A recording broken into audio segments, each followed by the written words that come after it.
Hi, I'm Olivia, Hi, I'm Maggie. and this is Girls Talk Film. This is a podcast where every week we will go through, analyze, summarize, debate three movies that share the same theme, genre, setting, kind of anything. I would say we like to take three movies that fall under some sort of overarching umbrella theme, whatever you want to call it. And we look at what's similar about them and we look at what's different about them. We look at what works, what doesn't work, how it ties in with the theme, all of the above. You said that so smart, Maggie. Well, thank you. That was really good. Thank you. I'm very tired. Same. It's been a long day. It's been a day. Yeah.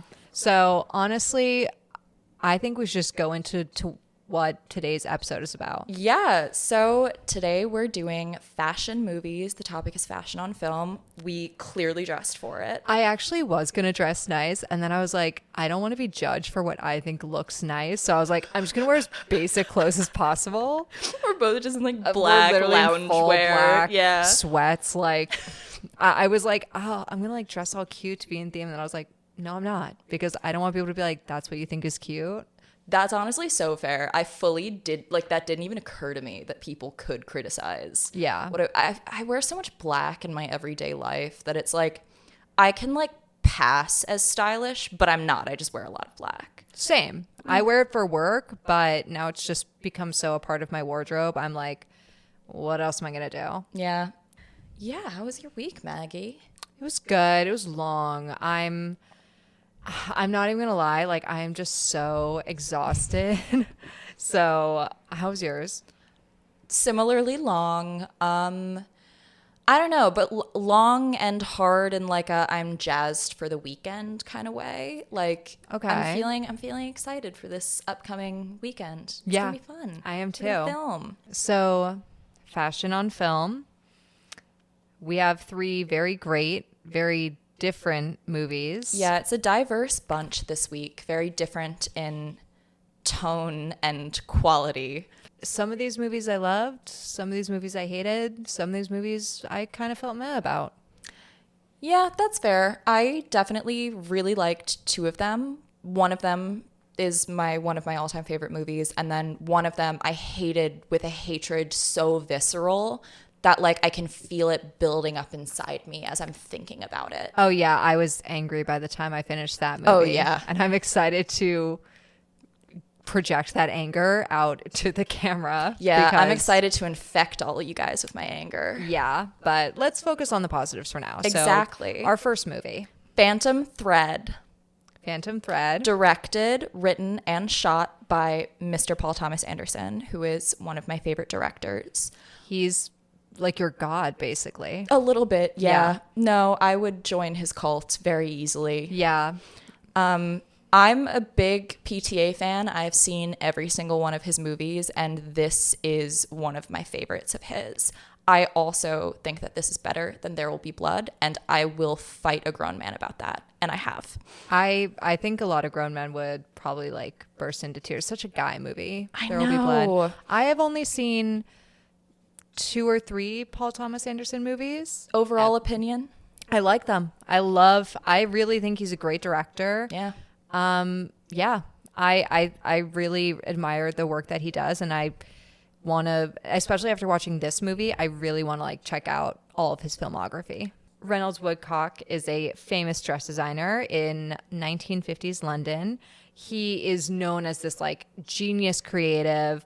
Everyone wants to wear his dresses. He designs for like the top, upper echelon, Yes. nobility, whatever you want to call it. He's played by Daniel Day-Lewis. Who is fucking incredible in this. Like, this Yeah. is maybe my favorite Daniel Day-Lewis performance. And it's also his last movie. Like, this was the movie that he retired after. Oh, wow. Yeah. I didn't realize that this was his last.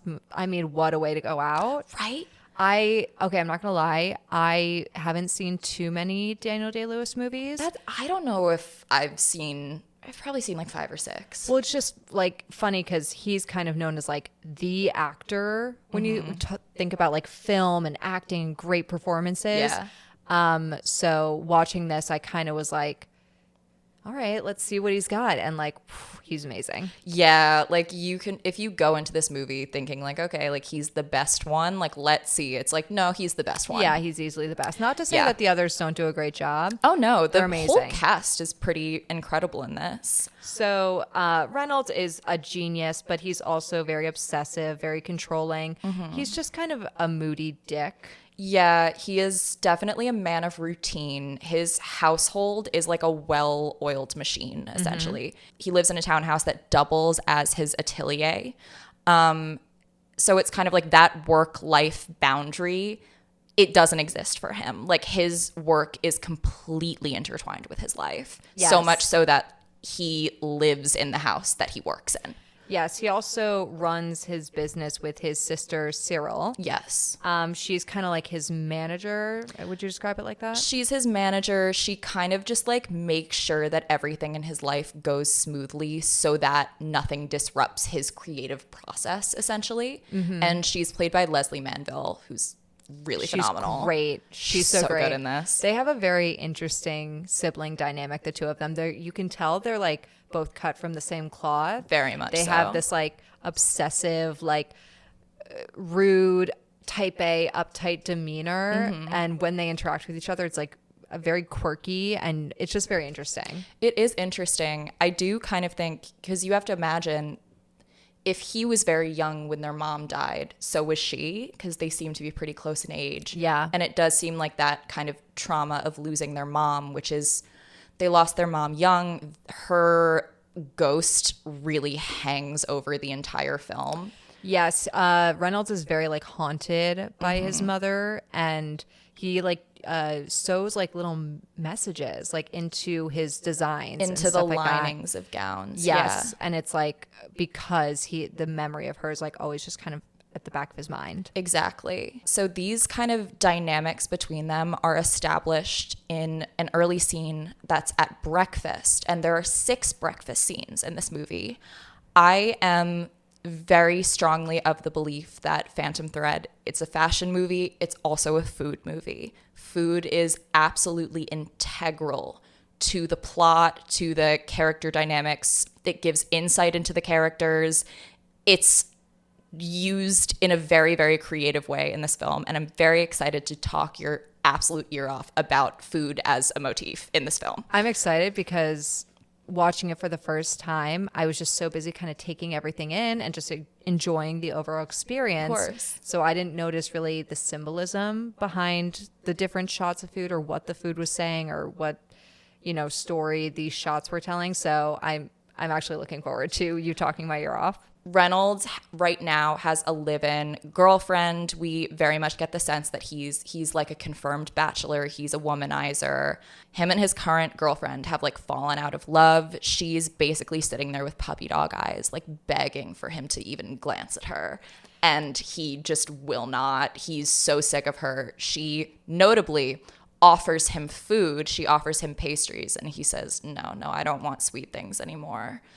Yeah, it's very awkward. Like the tension when she is staring at him and he is like flat out stonewalling her. Yeah. And it's just like one of the opening scenes in the movie. So you are kind of like, why are we so tense at breakfast? But again, Paul Thomas Anderson just does a great job like showing these dynamics in like such a quick scene. And you immediately get who Reynolds is, who his sister is in this weird dynamic where he like brings in these lovers. Like she plays kind of a role in it too. She does, because she later, when they're out to dinner, the two of them, Cyril is the one who suggests dismissing the current girlfriend. Yes. And with the great line, she's getting fat sitting around waiting for you to fall in love with her again. So Reynolds takes a trip to the countryside, presumably to not be in the house when Cyril dismisses his girlfriend. Yeah, she kind of is like, why don't you go up to the countryside and I'll deal with whatever's going on here. Exactly. But before he leaves, he tells Cyril something very interesting. He says, I've had the strongest memories of Mama lately, coming to me in dreams, smelling her scent, the strongest sense that she's near me, reaching out. And this is major, major foreshadowing for the arrival of Alma. and it kind of subtly informs us of the role that she will go on to play in Reynolds' life. Yes. So while he is up in the countryside, he goes to this little restaurant and he meets this waitress, Alma. Who's played by Vicky Krieps, who is a light. Like, She's great. I fell in love with her watching this. She's just... Really? Are you kidding? She's just like everything about her. There's such a naturalness to her performance. I was a little scared of her by the end, but... You sense that as an actor, she wears her heart on her sleeve. Yeah, she's an amazing actor. She's so good. And like, this was like her third or fourth movie, and she absolutely holds her own against Daniel Day-Lewis. And like, I could not imagine how intimidating that is. I was just going to say, could you imagine your like third movie? You're like, because Alma is like the heart of this film. Yeah, like, and she really drives it. It's a double bill. Like, Yeah. they are co-leads. Yes. It's not just him. Yeah, like, it's not the Daniel Day-Lewis movie. Yeah. Alma is a waitress at a cafe. When they meet, Reynolds orders a long list of food, all different kinds of breakfast items.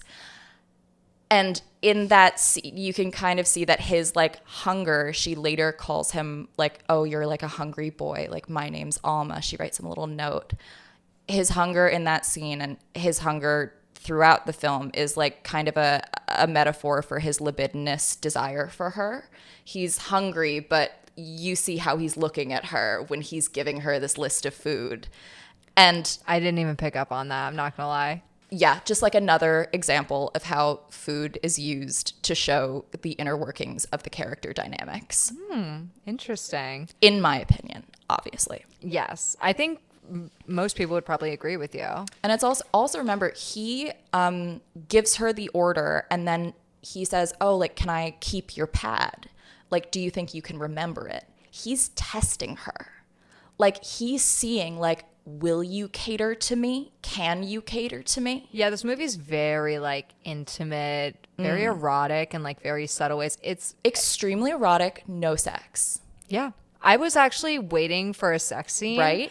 And it never came. And I was kind of like, I was watching this like with other people around, and so I constantly had my hand on the spacebar, being like, okay, wait, like, because I was nervous. No, it didn't come. It's just like deeply sexually charged. Everything was about the power struggle because their relationship really isn't about sex. It's about power. Totally. He asks her to dinner. Mm-hmm. They go out to dinner. They have a lovely time. He then invites her back to his country home. Yeah, he kind of like very quickly takes her in as his new muse. He invites her to live with them. She, very like bright-eyed, is kind of just like, okay. They have like a quick scene where he's like measuring her, and I actually love that scene because it's very like intimate at first. Oh, and it's so charged. It is there. It's so intimate. It's so sensual, and you see her like feeling the sensuality of the moment as he's taking her measurements, and you see her kind of like loving this bit of foreplay between them.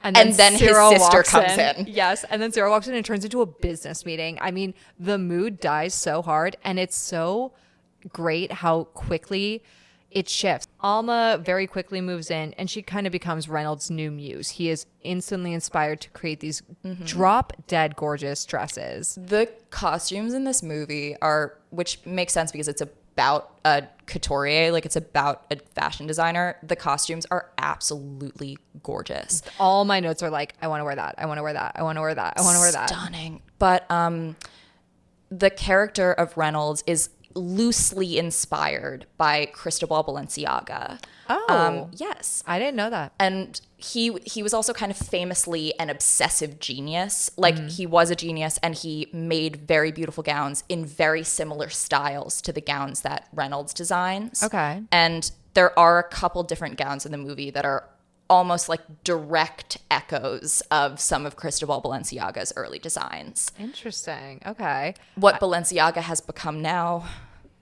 I don't know if Cristobal would love it. Yeah. That's all I'm going to say. Right after she moves in with them, she kind of immediately starts subtly challenging the very rigorous ways that Reynolds and Cyril run the household.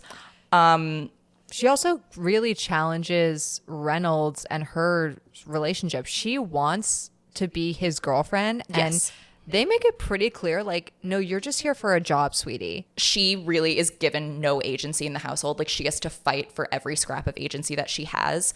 And that literally comes down to, like, can she butter her toast at breakfast? Because the noise annoys Reynolds. Yeah, that's a tense scene too. I mean, she is like pouring her coffee and he's like, too much noise. We're at breakfast. And Cyril, like, he storms away and Cyril's like, his breakfast time is very important. It's when he like decompresses in the morning. So if you're going to do that, like, go have your coffee and your toast in your room, because we do not need that. Like, he needs his time. Exactly. And that's a perfect example of like their dynamic. And notably, every time she challenges Reynolds, it is always through some sort of culinary or eating, something to do with yeah, that. it's always through like a meal. Always. I mean, the sound designer really does make the sound of her buttering that toast sound like nails on a chalkboard. Like, it envelops the room. Yeah, it's pretty dreadful. I mean, Reynolds did kind of have a point. Like, He did a little bit. Like, they did such a good job with that. At one point, after Alma's been living there for a while, he like debuts a collection. She models in the collection. And afterwards, he basically like completely crashes. He like falls ill almost from exhaustion because he's just run himself so ragged working on this collection. yeah, he basically like out geniuses himself too hard.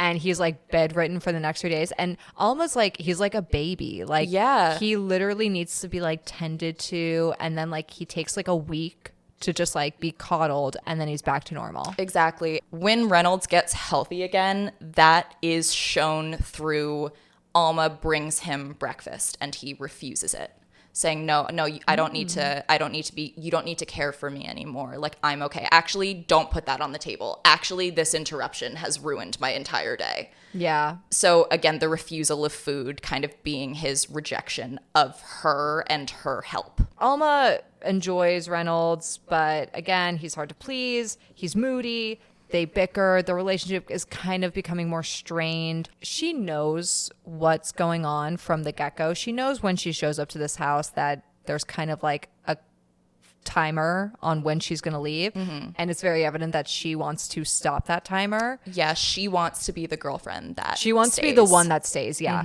And so you can tell that she is getting more and more anxious to when this, final countdown is going to happen. Yeah. So she tries to show her love for him through this big surprise, which She tells all the seamstresses to leave, to give them the house for the evening. Cyril warns her against it. She's like, do not do this. Like, he's going to get so upset. And Alma's she doesn't care. No, and I think she has enough faith in herself that like she can win him over. And Cyril's like, you don't understand. He does not like surprises. Like, it's so he's funny. gonna flip out. She literally asked her, she's like, do you like this idea? And Sarah's like, no. And she's like, okay, well, I'm going to do it. No, that's exactly how it goes. Yeah. And So yeah, her whole thing is to kick everyone out of the house, and then like she's gonna cook dinner. it's so hard to watch this specific like little sequence in the movie Because you know how it's gonna end. Well, I wrote in my notes, I go, it's so hard to watch because you are waiting for when he throws her out. And it's so great because Alma is doing the same thing. She is waiting for him to say, get out. And so we literally feel like her in that moment. Like, we are being put into her shoes. Oh, yeah. And I feel like the dinner scene is like really where you're like, oh God, he's going to hate this. And like, is this the thing that he's like, we're done?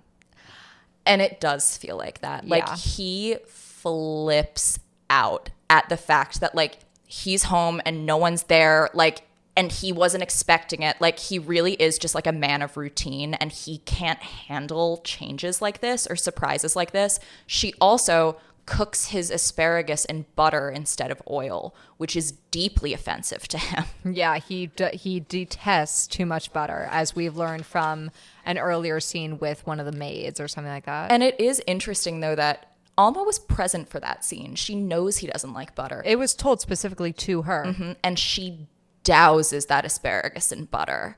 And I think that was a little bit of like an FU to him of like, you cannot control everything.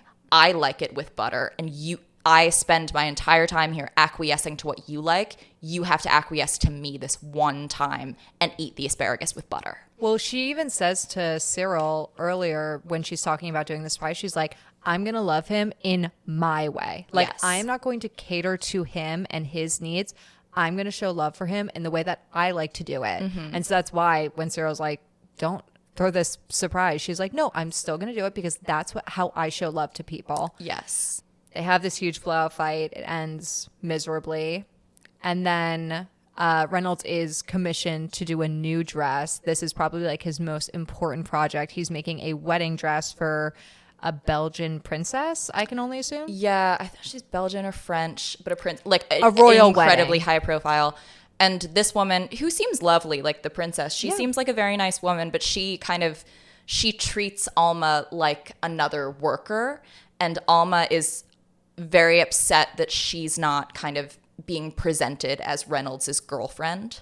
Or his like inspiration. Yeah. Yeah, she goes up to we'll call her the princess. She goes up to the princess and is like, kind of like gets in her face and is like, so awkward. You know, I live here. Like, I'm important here. And the Belgian princess is like, okay. No, it was so painful. It's painful. Alma harvests some mushrooms, deems that they are in fact poisonous, crushes them up, dries them out, and makes them into poison mushroom tea for Reynolds. Yes. And it kind of comes out of nowhere. I wrote poison. I was so shocked. I was not expecting that. No, and this is really the midpoint of the film, and it's like, oh, wait a second, like, what kind of movie is this? Yeah. I thought this was like a sexy, like, romance that kind of just has this, like, historical backdrop. And then all of a sudden she starts picking the mushrooms and grinding them up, and there's, like, this great music that plays. Side note, the music, gorgeous. The score Beautiful. is so amazing. It's haunting. It's very piano and violin heavy. It's just, I can like hear it now as I'm thinking, like as I'm describing it. And it genuinely is so beautiful. Score by Johnny Greenwood, very talented composer. Yes. So the music, when she's grinding up these mushrooms, you're like, where is she going with this? And then when she puts in that tea, you're like, oh shit. Yes. So Reynolds falls extremely ill. Yeah. And Alma cares for him and kind of insists that she has to be the one that cares for him. And this is kind of where shades of an Oedipus complex are made more clear. Reynolds, because he's so sick, like he cannot keep food down. He starts hallucinating that his dead mother is in the room. And then interestingly, we see Alma enter. She obviously doesn't see the ghost that he's hallucinating. We see Alma enter and sort of walk in front of his mother. Reynolds' mother died young. He is so kind of tied to her memory. He designed his first dress for her, and it was for her her wedding. Yeah, her wedding dress. And there is an argument to be made that, like, is he just kind of searching for his mother in all of these muses because she was his ultimate muse? And it's very clear that his design work is so clearly influenced by her, with the like sewing the messages and the tags into the dresses. Like, she is with him every step of the way when he makes a dress. He wears in his coat, in his like the breast of his coat, has sewn a lock of her hair into his coat. So she's literally always with him. Yeah. I also thought it was so funny so Reynolds like collapses. He almost ruins the wedding dress. Yes, he collapses right onto like the model of the wedding dress that he's designing. And it's like the day before it's supposed to be sent out. So like it's this like big, elevates the stakes even more without him like collapsing. But he collapses, he runs to the bathroom, and almost like, are you all right? I was like, girl, like you didn't put that poison in his tea. I know. So great. But it kind of, this brings out sides of them, which is he finally needs her for something. Yeah. And he likes to be cared for, but he can't allow himself to be cared for if he's feeling okay. Yeah, she nurses him back to health. There's even a scene where Cyril brings in a doctor, and Alma and Reynolds as well, but like mainly Alma is like, no, he doesn't need a doctor. Like she refuses to have anyone else take over this caregiver role because she knows that that's her way in. Yes, and it works. Yeah. Reynolds immediately, when he gets better, he tells Alma he loves her and he proposes. Yeah, and you can kind of surmise that it was his hallucination of his mother in the room with Alma that led him to believe like, oh, this is the one. So they get married, they honeymoon in Switzerland, they immediately start fighting all the time again. Like the marriage really does nothing to change the dynamic of their relationship. I wrote, why did she think he would be less insufferable? Like, yeah, right? Like, yes, she's won him over, but he still sucks. Yeah, no, he kind of just is the worst. And he's so picky and he's so peculiar. And yeah. And it's funny because he's like that even with his clients. Like, we see very small glimpses of him, like, doing dress orders with these, like, very, you know, high-end clients. And even, like, they're paying him and he's like, don't do that. Let me do this. Like, he is nasty to them. And they just are like, okay. And even, like, you can see in Daniel Day-Lewis's performance him holding himself back from not being meaner to them when they are, like, not behaving as he wants them to. Alma overhears Reynolds talking to Cyril about, like, I should not have married her. Like, she has upended all of my routines. Like, things were working fine before she got here. And now I'm, like, angry all the time. I'm not frustrated. I can't focus. He basically is like, she does not belong in this house. Yeah, and it seems pretty like he is regretting the marriage. He wants her out.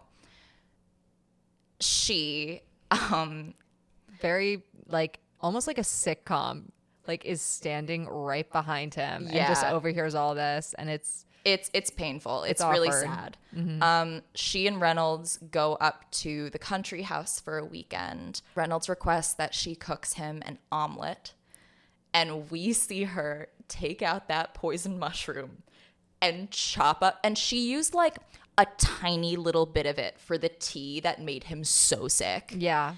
And you see her just chopping up the whole thing, throwing it with the eggs. It's a very, like, sensuous cooking scene, though. Like, you're right there watching the oil bubble. Yeah. And I read in a review that the very close-ups of her fingers as she's, like, chopping the mushroom is almost a direct parallel to Woodcock's fingers as he's sewing labels into dresses. Oh, Yeah. I love that. I didn't notice that. Someone else told me to notice it. Okay. So, well, now I'm going to watch the movie again and be like, hey, I noticed it now. right? Yeah, it is. It's a very, first of all, again, I know that mushroom is poisonous, but that omelet looks so fucking good. It looked so delicious. I would take the risk and take a bite. Absolutely. Oh, and she cooks it with big knobs of butter. Oh, she's throwing that shit in. It is it's insane. Reynolds watches her make this omelet and she's looking right at him as she's doing it. They're like having a stare down over this pan. It's pretty cold too, because again, she knows it's poisonous, so her glaring at him like, yeah, you're gonna eat this, and and you're watching it and you're kind of like, is he suspecting something? But he always kind of examines her and examines the people he's with, so it's like, does he know, does he not know? I took it more as like he's watching her and kind of like realizing that she's not filling this maternal role, like she isn't his mother. Well, that's the thing, he accepts it. She puts the plate in front of him. He takes a bite and then goes, well, kiss me before I'm sick. I forgot he said that. Do you not remember that? I don't. And it's like, wait, what the hell? Like, he's like into it. He understands that this is what they need to do to keep their relationship on an even scale. Yeah. That she gives him her autonomy in their day-to-day life. This is him returning the favor. This is him handing over his autonomy. And it's like you said, it's not about desire with these two. It's about power. It's always about power. Yeah. And she says to him, she's like, I want you sick. I want you weak so I can take care of you. Yeah, no, this is him kind of doing the same for her and recognizing that maybe this is something they both need. Yeah. I mean, I think you couldn't have said it better. So he obviously eats the omelet. He falls ill again. Alma imagines this future with him where they have children, and she's kind of like this bigger part in their dressmaking empire. And yeah, that kind of flash forward of what she imagines their future to be is always interesting, because on every watch I have a different opinion about it. Well, it's interesting because, again, it's not what's happening, it's what she imagines is going to happen. And so to me, I'm kind of like, well, is this really what could happen? Or like, but it's like, he now in that final scene is giving himself over to her, like in the same way that she always has for him. This is him letting go for even just a moment. Maybe this does signal that their relationship can progress and that he can grow. But can it? Because she's literally killing him. True. But like, it's how like, many omelets can he eat before, like, that's the last one? Yeah, he took like one bite, and then they showed him just so sick from that one bite. Yeah. But it's like, sometimes I'll watch it and I'll find the ending very tragic, like, oh no, this they can never achieve it. And then sometimes I'll watch it and think, no, yeah, this is gonna be their future.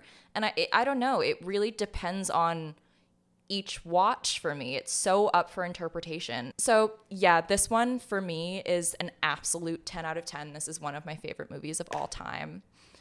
What would you give Phantom Thread, Maggie? First watch ever. I gotta say, it's a little harder now knowing all the symbolism with the food, because now I immediately bump my rating up after we've talked about it. Watch it again. I promise. I think I'll enjoy it so much more. I mean, I enjoy the movie a lot, but I think I'll really enjoy it knowing all this like symbolism and seeing kind of how it plays into their dynamic with each other. It's so interesting. I didn't get it for like 3 watches. Yeah. Like, I really didn't. Yeah, I'm really excited. Yeah. I probably read something somewhere. I shouldn't even pretend like I came up with the food thing on my own. I definitely read it somewhere, but I've just like thought about it so much that it's now become my original thought. I think overall, on my first watch before we talked about it, I think I would probably rate it like a 7.5, 8 out of 10. It's a really great movie. The acting is amazing. The direction, again, like, I love when Paul Thomas Anderson, he wrote it, he directed, he shot it. I love when there's such a clear vision and the actors understand that vision and the composer understands that vision, and it all comes together to have this like really clear, just like beautiful story of a movie. I would highly recommend this movie if you love fashion, particularly like really beautiful gowns. Yeah. I mean, I go on the Real and go to the ball gown section and just favorite my favorites. Me too. So like watching this movie, I was like, I want to wear that, and I want to wear that, and I want to wear that. So I would recommend this movie if you love fashion, if you love acting, if you love movies, if you love food. Oh boy, you guys, this next movie. Jesus Christ. I don't think I've ever been so angry after watching a film, and not angry in the way that like the characters and like the story, the movie evoked strong emotions, because it didn't. It was, I'll never get that 2.5 hours back ever in my life, and I just wasted it. Yeah. So our next film is Ridley Scott's 2021 pile of shit, House of Gucci. Sorry, was that too mean? No, because it is a pile of shit. It's such a pile of shit. And you know what's so crazy? I didn't know Ridley Scott directed it. Ridley Scott, dude. He's made hits. So my God. He's made like some actual masterpieces. So just do the thing that you do there. Literally. Like, you can do it, so just do it. Scorsese does. Yeah. Tarantino does. I just don't get it. Like, I don't understand what happens. I don't either. It's like Francis Ford Coppola with that new movie, and everyone was like, also starring Adam Driver. The poor guy. I just have, before we even get into the movie, I really just want to say, I love Adam Driver. I think he's so talented. I think he's such a unique actor. I kind of hold him at the caliber of like someone like Emma Stone, of just like a contemporary actor that I think is really brilliant. I think his agent might hate him though. That's what I was going to say is, okay, he comes out of the gate with like Girls, and then he's the villain in like the Star Wars remake. And then he does Black Klansman, and then he does Marriage Story. And it's like, oh man, like this guy is really paving this road for himself as this like prestige actor, kind of like a Colin Farrell type. Mm-hmm. And then since then, it's just been like stinker after stinker after stinker. It's such a bad movie, and it's not a bad movie in the way where it's like you can do a fun hate watch. Like, No, it's like how The it's Room. just so boring. You know how like The Room is like a bad movie? Yeah, but it's like a fun. That's fun can- bad. yeah, that's you like can, so like- bad it's funny. No, that's what I mean. Like you can like watch it with your friends and laugh about how Yeah. like stupid it is. This movie, don't get me wrong, there are some moments I was like, this has to be satirical, right? This is satire. This isn't a real movie. This is satire. Well, we know who those moments revolved around. yes. It's just like, but then you're right. Like, I mean, It's this so movie is fucking boring. And It's- then it has the audacity to be 2.5 hours long. And it, you know what the worst part is it's actually a really interesting moment of history. Like It's a fascinating it's moment of a history. really interesting like true crime legal like story in Yeah. this like fashion empire. And I think actually as a movie it could be such a good movie. No, this had the potential to be a genuinely great, like, kind of epic saga of this family. It could be like an Aaron Brockovich, Yeah. like amazing, can't believe it's a true story, like moment in history. It's so boring. It's awful. All right. yeah. So let's get into it. It is Italy in 1978, and Patrizia Reggiani is the office manager of her father's kind of small trucking business. Yeah, she's played by Lady Gaga. Yes. I like Lady Gaga as an actress. I don't like her in this movie. She's not very good in this. To be fair, no one is good in this. It's really hard to be good with the script that they were given. It's like, awful. yeah, pretty much no one is at the top of their game in this movie. No. So Patrizia goes to a party one night and she meets Maurizio Gucci, played by Adam Driver. Yes.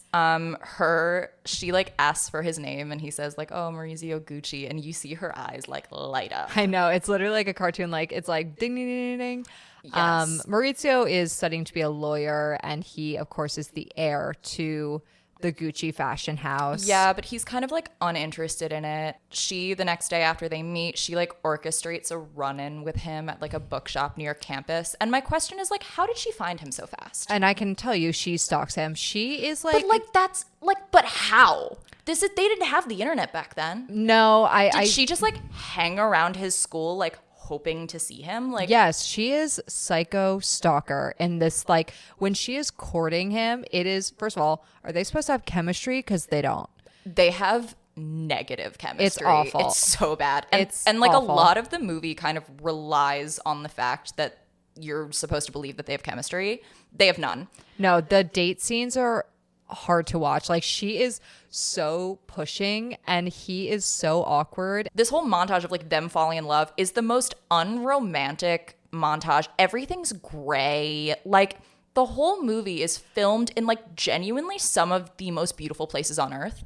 And Ridley Scott makes them look so ugly. Every day has an overcast to it. It's funny you say that. One of my notes was like, for a movie about fashion, this movie has no style to it. Like None. There's no personality in any of the shots.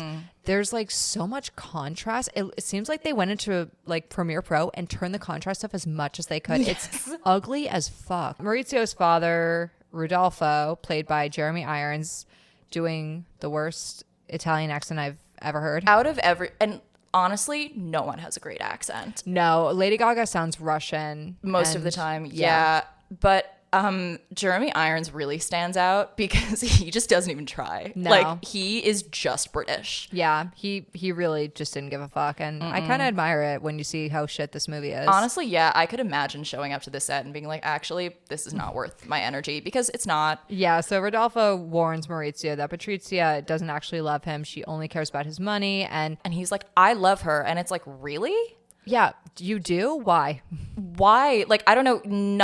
No scenes of you two together have we ever gotten anything close to love. Like, it all just seems awkward and just so lacking in chemistry. It's crazy. The only thing I could think is like he's just a nerd and she's like a hot woman, and Yeah, and like she's pushy and like very clearly into him, yeah. I guess. But it's also not a single character is given any sort of interiority. Like the movie is wholly unconcerned with the feelings of its characters. They make decisions on whims. You never quite understand why they make the decisions they do. Yeah, even like in the beginning, like Patrizia is so clearly going after Maurizio for his wealth and his name, but we'd never even see like her dissatisfaction in her more blue collar life. Like she actually seems pretty content with the life she has. So it's like, why is she so eager to get his money, to get his, fame? It's like, who knows? That's why you're like, what? Maurizio says fuck you to his father. He chooses Patrizia. He gets disinherited from Gucci. They marry, and he is hired at this trucking company. He's like the happiest he's ever been, working like these blue collar lives. Oh, he loves it. Yeah. And the only scene that they had any chemistry, Patrizia and Maurizio, is the sex scene. That was the scene where I was like, oh, hello, Adam Driver. Bro, that scene was hot. It was hot. It's the only scene genuinely in the entire film that you sense any sort of chemistry between them. But then they ruin it with that weird ass shot. They like hold on like Lady Gaga as she's getting like railed by Adam Driver. And I don't know. I was like, oh, this is so awkward. And then it was a weird angle. They love to play this fucking opera music all the time. And they play it during that. And that's when I was like, is this satire? Am I supposed to be laughing? It's kind of funny. Patrizia soon becomes pregnant. And she and Maurizio are living their normal, kind of more working class life. And Aldo, who is Maurizio's uncle and Rodolfo's brother. Yeah, who is played by Al Pacino, who's probably the best actor in the movie. I think he does the best job. Yeah. But also he's not in the movie too much. So like he kind of gets away with. True. And it's also like he's unintelligible when he's not doing an accent. So he can kind of get away with doing like the half accent. Yeah. And it kind of works because he's just so gravelly anyway. Yeah. So Aldo calls the house and basically is like, oh, I miss you guys and let's reconnect the family and I'm having my birthday and you guys should come. And Maurizio is hesitant. He kind of doesn't want to go. Yeah, he's like, I am so happy just like working at the trucking firm. Like I like don't want to get back involved with this family. No, but Patrizia's like, oh, I'm pregnant and it's a good time to get the family together. And but they go and Aldo invites them to go to New York with him. And basically he like offers Maurizio to like start working for Gucci. Yes. I do want to backtrack for a moment and say that in this kind of birthday scene where they meet Aldo and like kind of Lady Gaga gets introduced to the rest of the family, we meet Aldo's son, Paolo, who is played by Jared Leto, who's just doing like a caricature of what an alien would think an Italian person acts like. Yeah, that's actually a perfect way to say it. I don't know how he didn't like go into hiding after this movie. He makes a lot of bold choices and not a single one of them works. Not one. No, it's actually that I think his role might be the only reason I ever tell people to watch this movie. He's in a different movie than everyone else. Because like, he made me laugh every single time he was on screen. Oh no, he's great, but it's just like, what? Okay, so this is what Mark Kermode wrote for The Guardian. He goes, as Aldo's idiot son Paolo, Leto appears to be starring in his own private awards audition tape. Having walked the full length of the hair and makeup counter, he arrives on screen resembling Andy Kaufman's absurdist alter ego Tony Clifton, a prosthetic symphony of silly suits and protruding guts. As for his voice, while others adopt faintly ridiculous Italian inflections, Leto delivers his lines in a string of high-pitched whoops that suggest he's attempting to communicate with whales. Perfectly said. Yeah. With the persuasion of Patrizia, Maurizio agrees to go to New York under Aldo's invitation, and he starts working for Gucci in this like random like kind of like bullshit business role. Yeah, we're actually truly never given any context as to what Maurizio actually ends up doing at Gucci. Yeah, I think they say he's like their world affairs coordinator, and even Maurizio was like, oh, what is that? And he's like, oh, you basically just are in charge while I'm gone.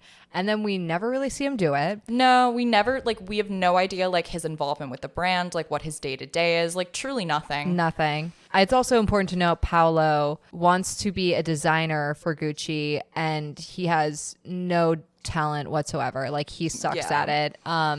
So he's kind of just this embarrassment to the entire family. Yeah, another thing, there's like a billion side plots that like all kind of amount to nothing, and Paolo like wanting to be a designer is one of them, and it just kind of amounts to nothing. It literally goes nowhere, and I don't think I really wanted it to go anywhere too, because every time he was on screen, I was like, please. No, and they spend so much time on it. Rodolfo is ill. Maurizio goes back home, and the two of them kind of reconcile their differences before Rodolfo passes. That cut, wild.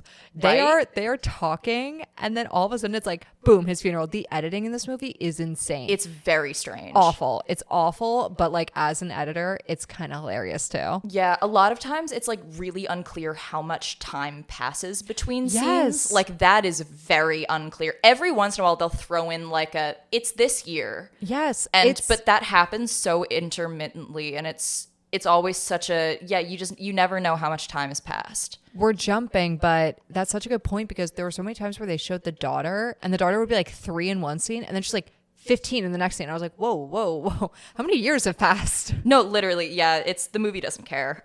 Yeah. So Maurizio is in Rodolfo's will, but before he dies, Rodolfo fails to sign this document that gives him 50% interest in Gucci, and Patrizia forges the signature, and this kind of begins like this shady business dealings that you'll see a lot of members of the family do, but Patrizia this is like a big deal. Exactly. At around the same time, she starts seeing a psychic named Pina, who's played by Salma Hayek. She starts going to a witch, basically. And it's also, the film kind of insinuates that Pina is actually psychic. No, like I wasn't joking when I say she's a witch. Like, she has like a sixth sense, and I was like, what are we doing? And she's a real person. Patrizia's trial, the like transcripts of that trial are frankly insane. They are so interesting, and the movie spends 5 seconds on the trial. Yeah, 5 seconds. The trial is nothing in the movie. It's like an epilogue little scene. No, I mean, also Patrizia is such a character in real life. She has said so many kind of like hilarious, strange, iconic things. The movie uses none of them. Why? Like it's right there. She famously said in an interview that I believe was after her arrest that it's better to cry in a Rolls Royce than smile on a bicycle. Iconic. That's so good. And she's like known for saying that. And they don't even use it. They have her like, oh, Father, Son, and House of Gucci. And it's like, what? Like, she never said that. That made me cringe. It was so cringe. And like, she never said it. Yeah.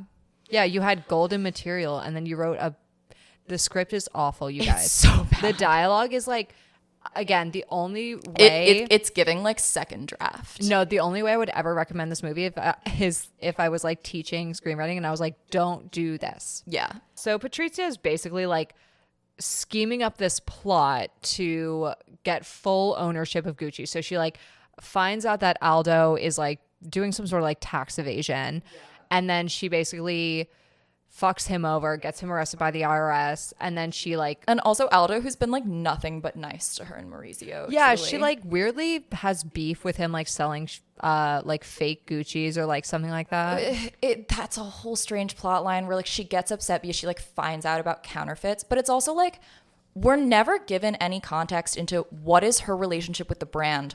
Why does she care about the integrity of the brand? Right. She like we don't even know she likes fashion. Yeah, like it's never explained. Just like all of a sudden she finds out that like people on Canal Street are selling fake Gucci's, and like she gets so riled up about it. And it's like, also, but why? Girl, you're forging signatures. Like, you're a crook too. True. Like, why do you care? Aldo gets arrested.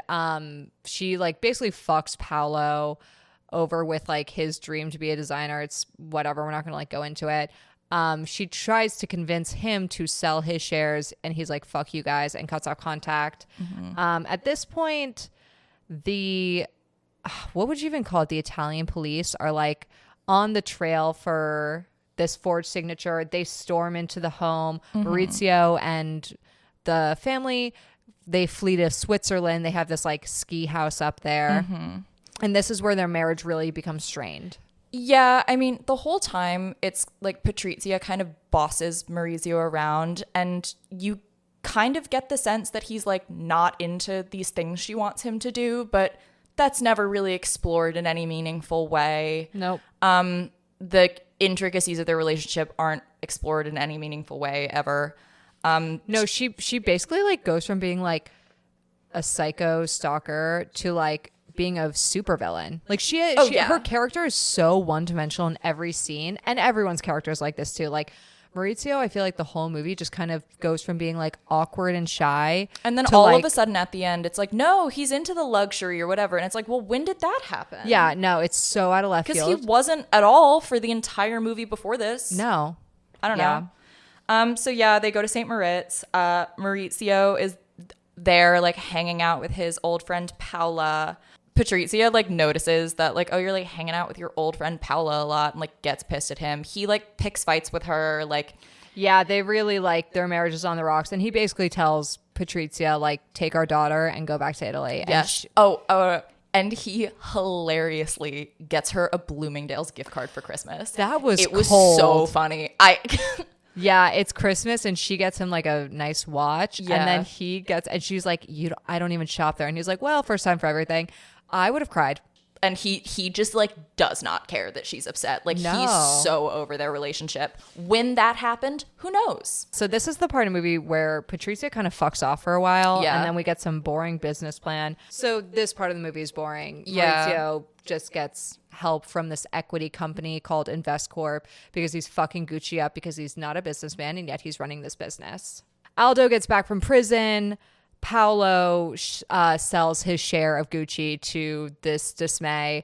Basically, the company comes in and Aldo gives up his shares too. So now... Yeah, like Maurizio basically forces Aldo and Paolo to sell their shares, which they do, but then Aldo's like, I'm never going to speak to you again. Yeah, which like...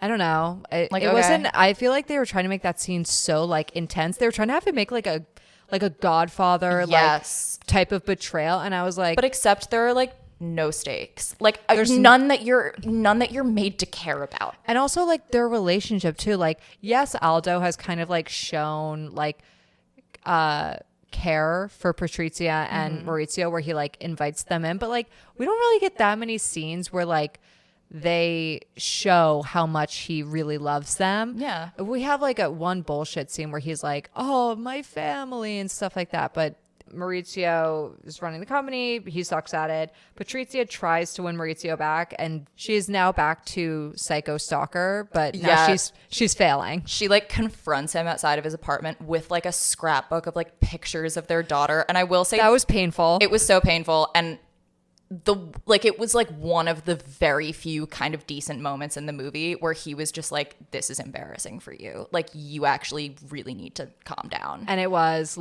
really rough. She was like, I made this for you. Do you like it? Oh. And it's like, baby, you're making it so much worse. Yeah. And also he's like now dating and has moved in with that woman, Paola, that Patrizia was so worried about. Maurizio's assistant pulls up and he's like, hey girl, I got some divorce papers for you. And Patrizia like freaks the fuck out and denies the fact that they could ever get a divorce. She calls on her psychic bestie, Salma Hayek, her witch, who's like, you know what? Spells aren't really working anymore. Let's hire some hitmen. Yeah. And take him out. Oh, yeah. And then that's what happens. Yeah, that's what happens. They shoot him. Obviously, they figure out that it's Patrizia. I mean, we see like 2 seconds of her in a courtroom, and they have this, again, I think they were trying to do like a very like serious, like intense, iconic movie moment, and it ends up being so cringe. It falls so flat. The judge is basically like, Miss Reggiani, and she's like, Gucci, you can refer to me as Gucci because that's what I am. And everyone's like, whoa. And you're like, I did the fattest eye roll in my life at that scene. I was like, oh God, is that how they're going to end the movie? This is when I start like checking the minutes. I'm like, will it be over soon? And it was. That is how they ended the movie. It was, yeah. It's revealed that, and this is the truth, that to this day, no Gucci family members remain at the company. It's like completely run by outside members, which again is actually really interesting. And I really would have loved a good movie about this story of how this happened. It's a fascinating story. Yeah. Like it really is. I haven't read the full book that it was based on by Sarah Gay Forden's book, which is called The House of Gucci. I haven't read the full book, but I've read chapters. It's a fascinating story. I hated every second of this movie. It was truly a slog to get through. I wouldn't recommend. No, I again, the only thing I would recommend is like, if you want a tutorial on like what not to do as an actor, as a director, as a writer, as an editor, as a color corrector, like as a color corrector, majorly. awful. So what would your rating be, do you think? I want to give it a negative rating, but I feel like that's cheating or breaking a rule. That's cheating. We have to say, I'm going to go like 3 out of 10. Wow, you're being really nice. I'm going to do like a 1 out of 10. That's valid. I've seen worse movies. So I'm like, okay, like this movie's worst crime was that it was just nothing. It was just so nothing. I think it would be higher on my list if I was like having more fun when I watched it. Like if it was a bad movie that I could be like, oh my God, we have to watch this. You're going to crack up. Like it's so shitty. But because it's so boring. Like it's not fun. It's not a fun movie. I had like maybe 1 or 2 very small moments where I was like, oh my God, this is insane.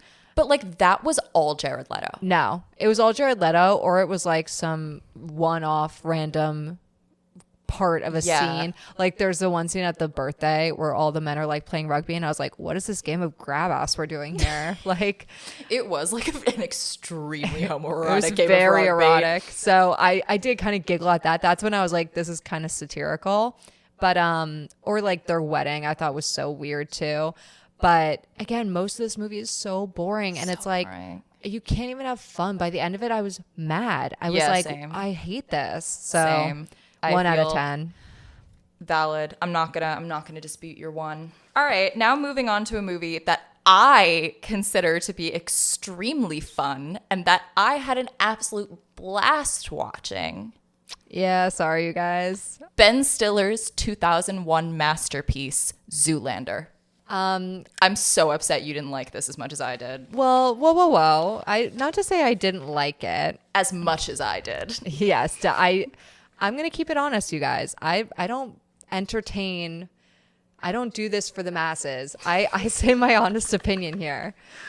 This was my first time watching Zoolander ever. Crazy. Yeah. I don't know how. I guess it just slipped through the cracks. It must have. Zoolander was like so integral to like my understanding of what was funny. Like I watched Zoolander when I was like maybe 11 or 12, and like it was the funniest thing I've ever seen. And my humor has not matured since I was like 12. Like I truly have the same sense of humor. This movie works for me. I laugh until I cry almost every single time I watch it. I'm sure if I had seen the movie like when I was younger, I probably would feel the same way. But like because this is my first watch, and I do have movies that I watched when I was younger and I was like, this is the funniest movie ever. And I'm sure if I showed Olivia for the first time, she'd be like, what is funny about this movie? And I'd be like, no, you just don't get it. A lot of the humor I thought was really funny and I laughed really hard. And then a lot of this humor, I just did a fat eye roll. Let me just say, it's not shocking that this movie was directed and written by only men. Yeah, this is a men wrote this kind of movie. Yes. Like there were not women involved in the writing or making of this movie. No, and I don't say that in the way that this movie is women hating or anything like that. It's just like very male humor. Yeah, there's just a lot of humor that like I don't know, it's very not. I like toilet humor and stuff like that. I just feel like the jokes just weren't hitting it for me, but some did. So that's fair. Yeah, let's get into it. Dive in.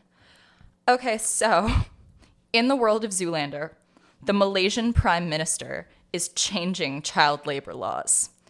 And fashion CEOs and designers are up in arms because they can't use cheap child labor to make clothes for them.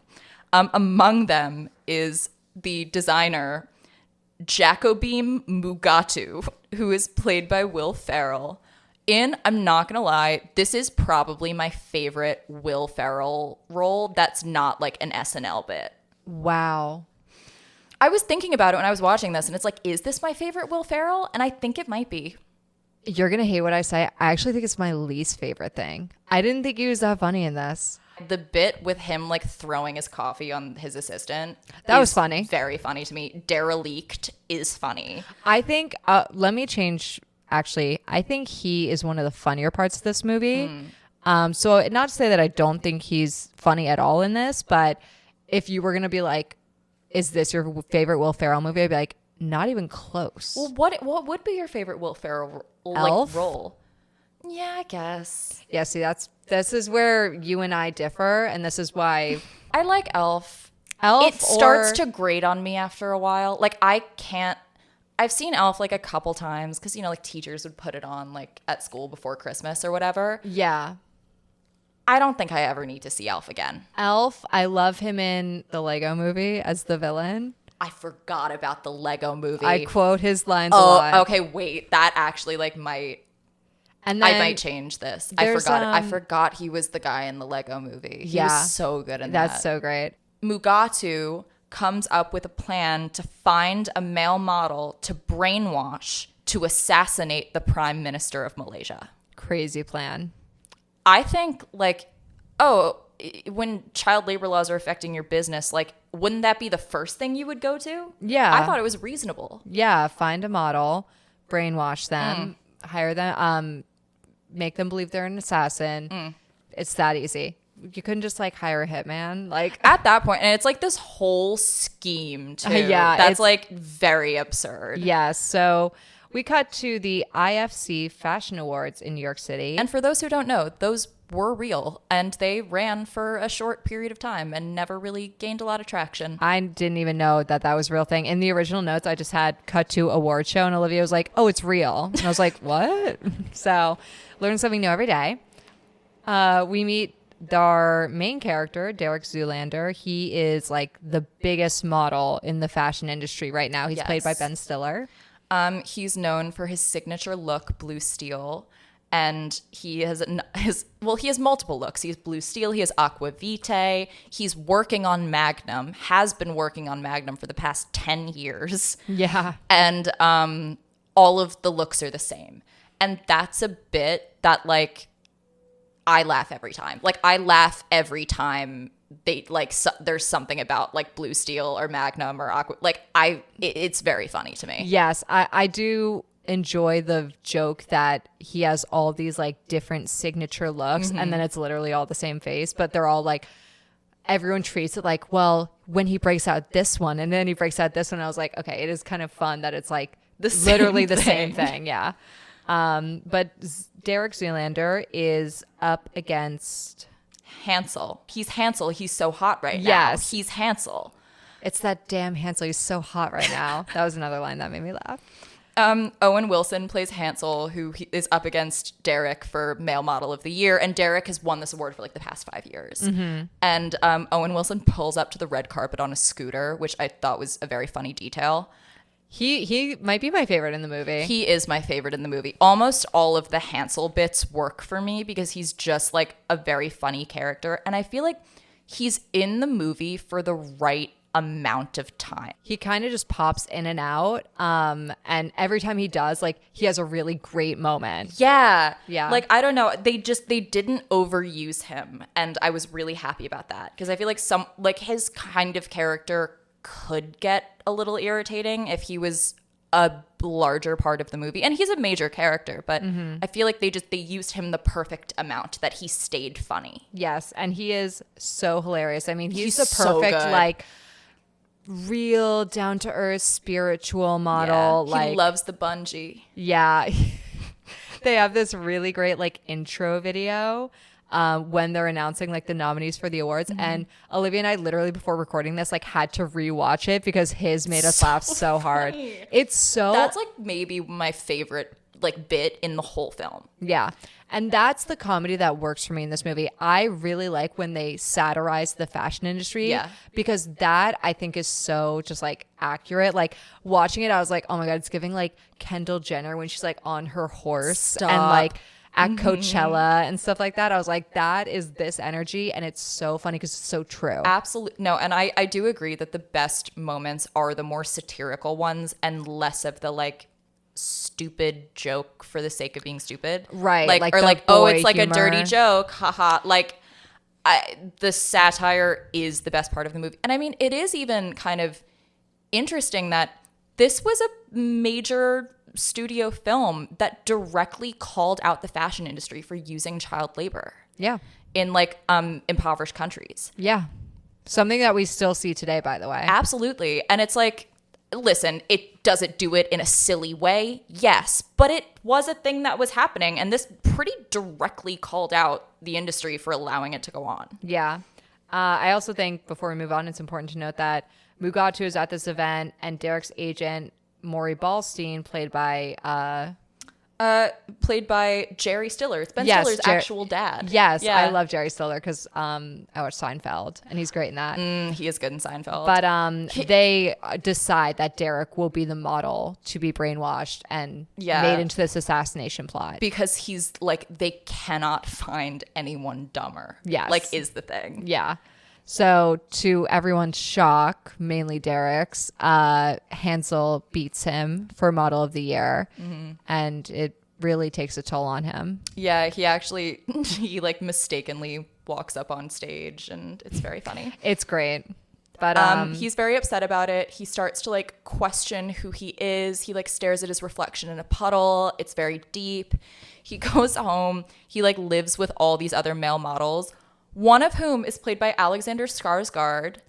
wait, what? Watch it again. Skinny young Alexander Skarsgård in his first American movie. Oh my God. I did not pick that up at all. That is hilarious.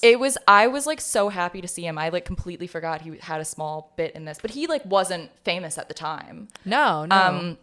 But yeah, all his roommates die after they get into a gasoline fight at the gas station, and then one of them lights a cigarette. I and they did think all this was very explode. funny. This made me chuckle. I just love the like them teasing each other. Yeah. And it's just so comical, like the way it's shot. I will say also, this movie has a lot of personality to it. It really does. It It's- has fun with the camera work and with the shots. Like it really does have fun with it. And it's like got a lot of it looks like a Y2K like music video. Like Yeah. when they're at the award show, there's like this great electric blue behind them. Like it's just a very I think this honestly out of all three movies had the most style to it. Watching The it, most you feel, distinctive style, yeah, definitely. it's so nostalgic because it's so Of its time. yeah, It's exactly. so of its time. I really loved it. So yes, his roommates die in this horrific gasoline fight gone wrong. At the same time, Derek also has this very nasty article written about him in Time magazine by this reporter named Matilda Jeffries. We see her earlier at the fashion show. She's more kind of like an investigative journalist who kind of gets like tasked with interviewing him, and she doesn't. And really- she's like kind of just amazed by his stupidity. Yes. She's played by Christine Taylor, who at the time was Ben Stiller's actual wife. yeah, they were in a lot of projects together. Yeah. I realized. She's so nothing in this movie. Like Again, she so clearly written by men. Her they're just character- unconcerned with her character. Derek is so like offended by the fact that she has like her hair up and is wearing glasses and like is in some dowdy outfit. And like you see her every scene that you see her, she gets like progressively a little more prettied up every Yeah. time. And like that I did find funny. Yes, I did too. I think again, like little moments like that are better. So at the funeral for his model roommates, hilariously, Derek wears all white. And he tells everyone at the funeral that he's going to retire from modeling. He goes back home to his family, who are a family of coal miners. Yes, he reveals when he quits, he goes to his agent And this is another example of like the stupid boy humor. Like Yeah. his agency is called Balls Agency or something like Balls Talent. I was like, oh, funny. Yeah, that one I'm like, ugh. Yeah, it's like whatever. He expresses he like wants to open a school for like children. He wants to open a school for like kids who can't read. No, but him even having the thought of doing something charitable is like the most charitable he's been in his entire life. And he's amazed by the fact that he's having the thought. He goes, thinking about doing it was the most rewarding experience I've ever had. And I was like, that is funny. Yeah. That is a great line. The Derek Zoolander Center for kids who can't read good and who want to learn to do other stuff good too. I love it. I love it. So yeah, he quits. He goes back home to New Jersey where he goes to work in the coal mines In with a his snakeskin suit. Yes. Very fun. I will say the costuming in this movie, they take every opportunity to make the outfit a punchline. Oh yes. Like I really do think that this is a well costumed film because it's like they take every opportunity they possibly can to fit in some sort of visual joke. And again, I love like that snakeskin suit is very stylish. I mean, it was fabulous, Yeah. but not for a coal mine. No. And it is funny when we get a little montage of like Derek trying to do the blue collar life with his like very normal father and very normal brothers. And it's this Doesn't scene go made me well. laugh too. I guess the movie like surmises that like male models literally just cannot do anything because he just walks around the coal mine posing everywhere. Yeah. Which like I find it funny, the idea that a male model like doesn't know how to do anything and just poses. Like, Yeah. I don't know. No, it was great. It was like he was like posing for a camera that wasn't there. Yeah. It was just so great. So we go back to Mugatu and he pulls Derek out of retirement. yes, he hires him for a show and he's never hired Derek for a show. So this is kind of like a big deal. Also, quick note. I love the production design in this movie too. That office scene is so cool. Yeah. Again, just It's very like like a super villain lair type of office, which is perfect for Mugatu. yeah. Again, the style is just great. So he hires Derek to star in his next runway show called Derelict. Mugatu's new collection is called Derelict, and it's inspired by homeless people. And this is very clearly a reference to a collection that Galliano had designed for Dior the previous year. This movie came out in 2001. Galliano's collection came out in 2000, where he did a collection that was inspired by the homeless population of Paris, and it was received with just an avalanche of criticism. Like there were protests outside of Dior. People were like boycotting it. It was a huge deal. Understandable. Yeah. And this derelict idea is very clearly like a satire of what Galliano did. So it's a pretty direct parallel to something that was currently happening in the fashion industry. Yeah, this was one of my like favorite bits in the movie. Not only because, and I didn't know this before we started filming, but not only because of the direct satire of this real life event that happened, but as I was watching it, I was like, it's so realistic for how fashion, like this stuff still happens today. Oh, absolutely. It reminds me of like not too long ago when celebrities and like influencers were doing that trend of like doing photo shoots in like 7-Elevens and like bodegas, and every like working class person was like, what are you doing? Or like it's the same as when models wear like basketball shorts and like a ripped t-shirt. And it's like, oh, it's fashion. It's like, no, she's just a model. Yeah. Like, And then like when a plus size person wears it, everyone's like, oh, you look like trailer trash. And it's like, well, I didn't realize that this was different for people. So it's just so, again, satirical of what this fashion industry that especially we have in the States is like. It's just so I loved it. I loved this part. yeah, no, derelict, the idea of derelict is hilarious. Yes. And they really do milk it for like all the laughs they can get. Like when you actually see the collection, it's just horrific to watch. It's incredible. And also, of course, this is not Derek isn't really hired for this. This is part of the brainwashing scam. So he's taken to this like facility and he's conditioned to become an assassin. Yeah, there's like a really unfunny boner joke that goes on for like way too long. Again, I will say that was a moment where I was just like, come on. Like it's not that funny. Like it doesn't need to keep going on. I actually, at that exact point, I go, this comedy is so, and then I did the eye roll emoji because I was like, I can't with like humor like that. It's like, what is the joke? That is a boner? Yeah. Okay. But there's this weird like brainwashing part where they play the song Relax by Frankie Goes to Hollywood. And like that's gonna be the trigger for Derek is like yes. when he hears that he like goes into assassin mode. Yes, Derek is quickly saved from this like facility by Matilda. She is investigating Mugatu and this like suspicious activity. She tries to warn Derek about like this fashion show, but he kind of ignores her. He's like, "You're just jealous" or whatever. Yeah. Then he goes to a party. He runs into Hansel. They decide to settle their beef by having a walk-off, which is so funny. The walk-off is also mediated by David Bowie, who's playing himself. Can we talk about how many celebrities are in this movie? So many. Like, you really can't even count them. It is Avengers level of, like, casting. Like, every other scene, there is a celebrity. Also, trigger warning, there is a jump scare of Donald Trump in, like, the first 30 seconds of this movie. Oh, come on, Maggie. I just had to say, I literally was like, huh. So, warning people out there. But yeah, it's crazy. There's like David Bowie, Winona Ryder, Natalie Portman. Natalie Portman has a very funny bit. Like her cameo was like very funny, I thought. Yeah. But yeah, it just made me wonder. I was like, how big was this movie? Like they're getting a lot of big names in here. Yeah. And I'm pretty sure they just like kind of called in a lot of favors from people to get all of them. We're just like, hey, you want to like come and say a line and like be on set for a day? And half of them were just like, okay, sure, yeah. Why not? Yeah, Derek loses the walk-off. I'm not even going to like try to explain what happens. It's like nonsensical, but I found it funny. I feel like you wouldn't. I thought the walk-off like itself was funny, and then the way it ended, I was like, okay. Again, maybe I'm just a little bit cranky. I don't know. That's fair. Maybe you just hate fun.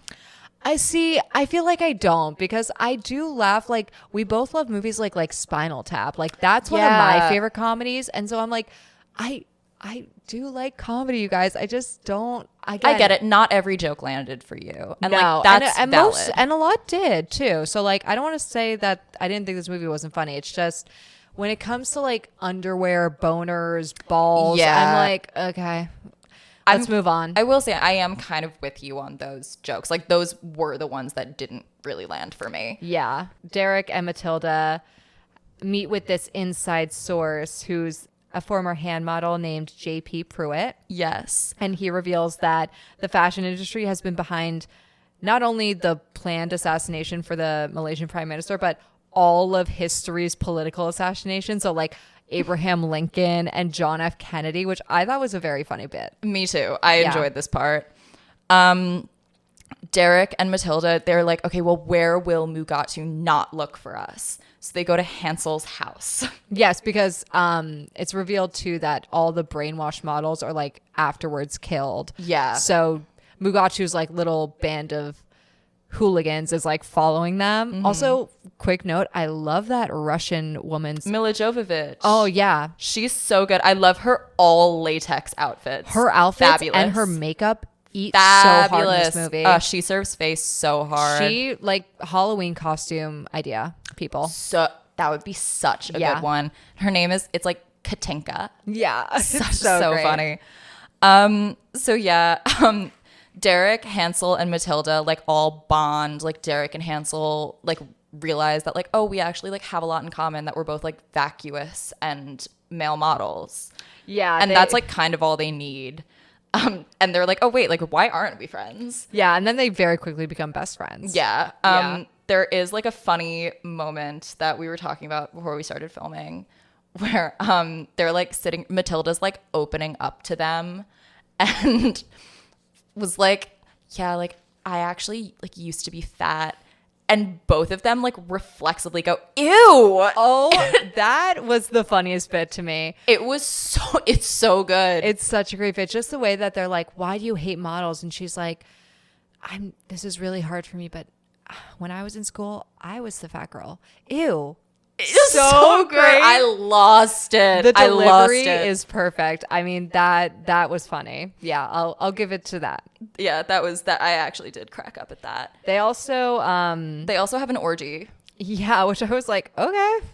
Yeah, they basically like get high as fuck and Yeah, like have this- ayahuasca or something. yeah. And also Derek reveals that he is like falling in love with Matilda, which I was like, why? No, and he goes like, oh, like when she was sandwiched between the Maori tribesmen and like the two dwarves, like I was just like, I could spend the rest of my life with this woman. Yeah, that was pretty funny. They figure out that like there's incriminating evidence on this computer at the agency. Derek and Hansel break into the office to get the evidence, but they're so stupid they can't figure out how to work the computer. And this is the part that I think I laughed the most at, where they're like, we got a situation here, we got to figure it out, and they like literally just have to like turn on the computer, but they're fucking idiots. And then they do like a Planet of no, they do like a 2001 bit yeah where they start hitting get it a like, bone and they're like about to start smashing it and the music is playing in the background. it was good. It's great. But yeah, Derek ends up going to the fashion show because even though he knows it's a plot to have him assassinate someone, he's like, but he's like, but I've never missed a show. yeah, he's a model at heart, Yeah. which I respect. So yeah, like Maury, Ballstein, and like Matilda and Hansel are like trying to help out Derek, and basically they kind of foil the plot. Like they get the song to stop playing, and Derek like snaps out of the like assassin trance. Yeah, like right before he's like actually about to kill the prime minister. Yes, and Mugatu's just like, screw this, I'm just gonna kill him myself, and throws like a throwing star at him.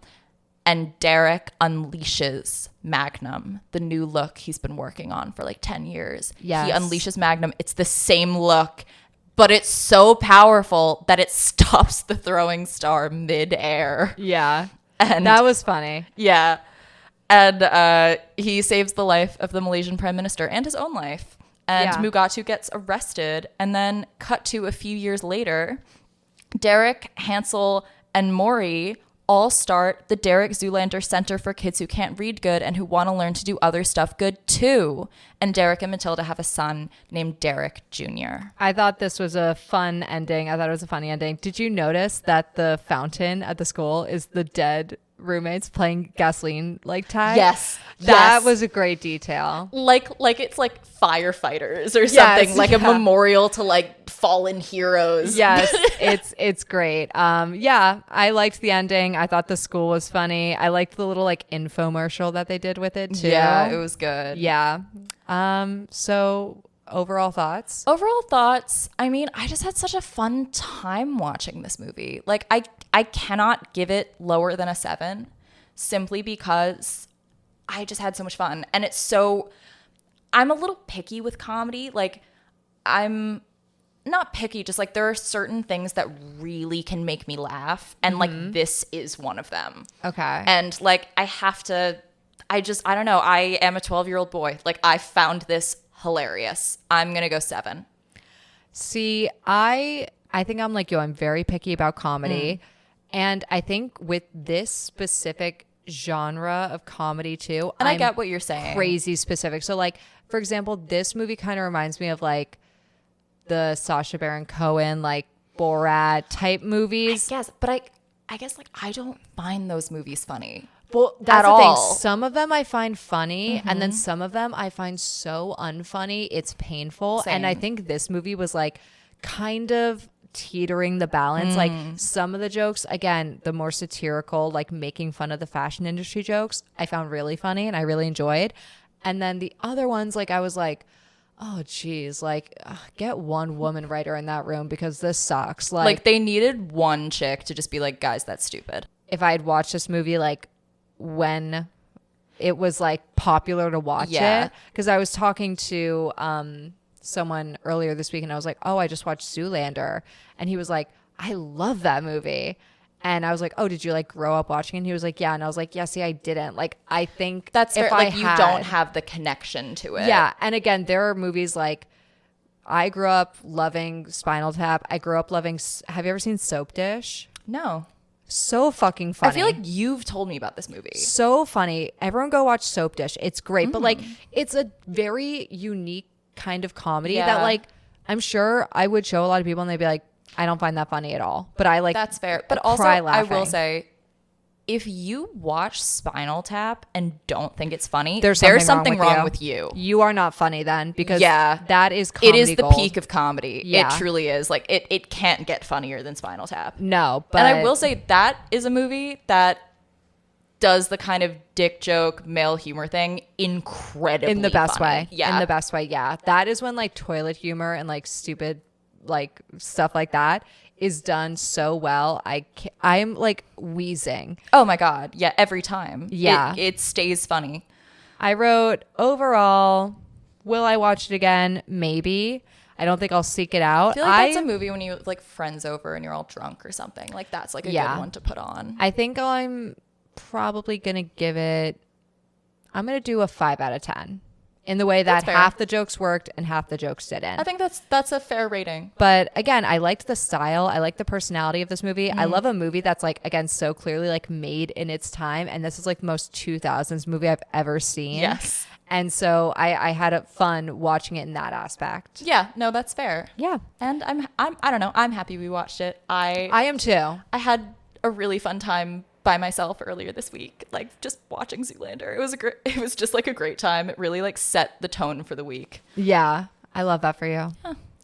Well, that was fashion in films. That was fashion. Yeah, for those who have no knowledge of fashion, this is it. Yeah. Yeah. Just as a concept. Yeah. So next week we are going to be talking about American Gothics, which I'm very excited for. I cannot wait. Like, yeah, no, it's going to be a good week. yeah, and I'm excited for right now the people I know who watch this are our moms, so I'm excited for our moms to watch it too. Yeah. Because I feel like it's a subgenre that like people, especially like people who aren't super like filmy and artists. Yeah, like if you're not a reader or a movie watcher, like you likely don't have too much familiarity with the American Gothic, which is kind of so stringent with its tropes. Yes. I'm very excited. Yeah, we have a great lineup. We have Stoker, Yes. Eve's Bayou, and Night of the Hunter. Which I have never seen and I'm excited to. I am so excited for next week. It'll be a good one. Well, anyway, thank you for watching. Yeah, and Or listening. Yeah, depending on either one. Which platform. Yeah.